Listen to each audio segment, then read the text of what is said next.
বাংলাদেশ যদি মাথা উঁচু করে দাঁড়াতে হয় তাহলে গণতন্ত্রের কোনো বিকল্প নাই।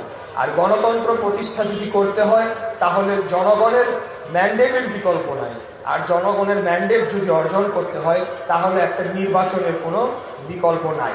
অতীত স্বৈরাচার খুনি হাসিনা ভারতে বসে তার গুপ্ত সন্ত্রাসীদেরকে দিয়ে ছোটখাটো সন্ত্রাসী কার্যক্রম চালিয়ে তারা মনে করছে যে নির্বাচনকে পিছিয়ে দিবে অথবা তাদের অস্তিত্বকে টিকিয়ে রাখবে।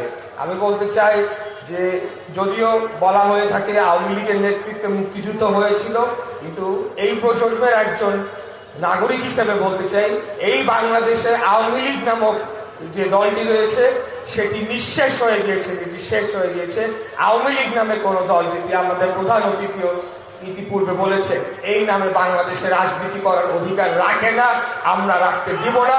গত বছর যে গণহত্যা হয়েছে সেটির বিচার না হওয়া পর্যন্ত এবং খুনি হাসিনা সহ প্রত্যেকটি যারা এই গণহত্যার নির্দেশনা বাস্তবায়ন করেছে, এই নির্দেশনা চালিয়েছে এবং গুলি চালিয়েছে, তাদের প্রত্যেকের সর্বোচ্চ বিচার এবং সেই এবং তাদের যে শাস্তি সেটি কার্যকর না হওয়া পর্যন্ত বাংলাদেশে আওয়ামী লীগ যদি কোথাও আবারও মাথাচাড়া দিয়ে উঠতে চায়, আমি আমাদের মুক্তিযোদ্ধা প্রজন্মের দলের ভাইদেরকে বলবো, আপনারা অতন্দ্র প্রহরীর মতো বাংলাদেশকে রক্ষার জন্য এই পতিত ফ্যাসিবাদের বিরুদ্ধে আপনারা লড়ে যাবেন। ইনশাল্লাহ আমিও আপনাদের পাশে থাকবো। আমি প্রথমে বলতে চাই আমি অত্যন্ত গর্বিত বোধ করছি বীর মুক্তিযোদ্ধাদের সাথে একই মঞ্চে আমাকে আসন গ্রহণ করার সুযোগ করে দেওয়া হয়েছে। সেজন্য আমি জাতীয়তাবাদী মুক্তিযোদ্ধা দলের প্রতি আন্তরিকভাবে কৃতজ্ঞতা পোষণ করছি। এই সভার একদম পিছনের সারিতে সর্বশেষ চেয়ারেও যদি আমি বসতে পারি তাতেও আমি নিজেকে গর্বিত মনে করতাম। তো আমি এই জন্য আবারও মুক্তিযোদ্ধা দলকে আন্তরিকভাবে ধন্যবাদ জানাচ্ছি এবং আমাদের প্রধান অতিথিকেও ধন্যবাদ জানাচ্ছি। আমি বক্তব্য দিব না, আজকে বক্তব্য শুনতে এসেছি। বীর মুক্তিযোদ্ধারা আছেন, আপনাদের থেকে আমরা বক্তব্য শুনে আগামী দিনে বাংলাদেশকে, এই স্বাধীন সার্বভৌম বাংলাদেশকে এগিয়ে নিয়ে যাওয়ার জন্য এবং যে কারণে মুক্তিযুদ্ধ হয়েছিল বাংলাদেশকে একটি গণতান্ত্রিক রাষ্ট্র হিসেবে প্রতিষ্ঠার জন্যই এই মুক্তিযুদ্ধ হয়েছিল, সেটিকে আবারও পুনঃপ্রতিষ্ঠার জন্য আমরা কাজ করে যাব এবং আমাদের নেতা দেশনায়ক জনাব তারেক রহমান মুক্তিযোদ্ধা প্রজন্ম দলের 1 নম্বর সদস্য হিসেবে ওনাকে ঘোষণা করা হয়েছে।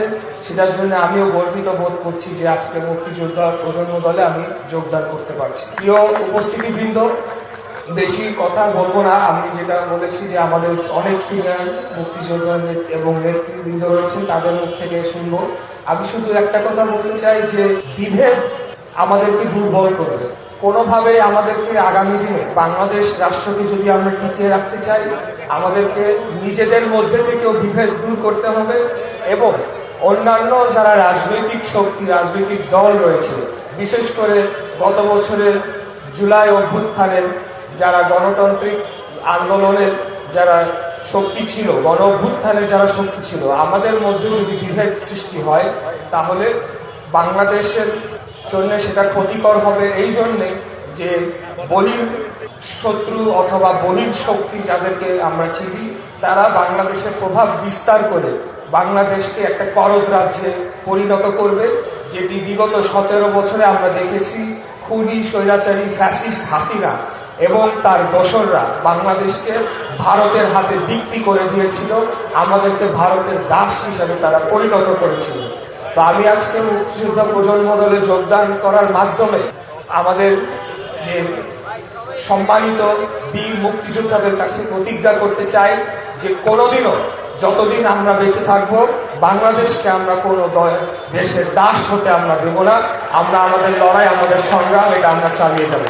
বাংলাদেশের পক্ষে সকলে আমরা একযোগে যাতে কাজ করতে পারি, অতীতের সকল কিছু ভুলে যেতে চাচ্ছি না, আমি বলবো না যে ভুলে যাই, বাট অতীতের সকলে আমরা যে আমাদের মধ্যে যে বিভেদ ছিল, আজকে যেই রাজনৈতিক দল ৭১ চায় নাই, যারা বাংলাদেশ চায় নাই, তারাও কিন্তু মেনে নিয়েছে যে বাংলাদেশ রাষ্ট্র এবং ৭১-এর যে মুক্তিযুদ্ধ ছিল সেটিকে তারা মানতে বাধ্য হয়েছে।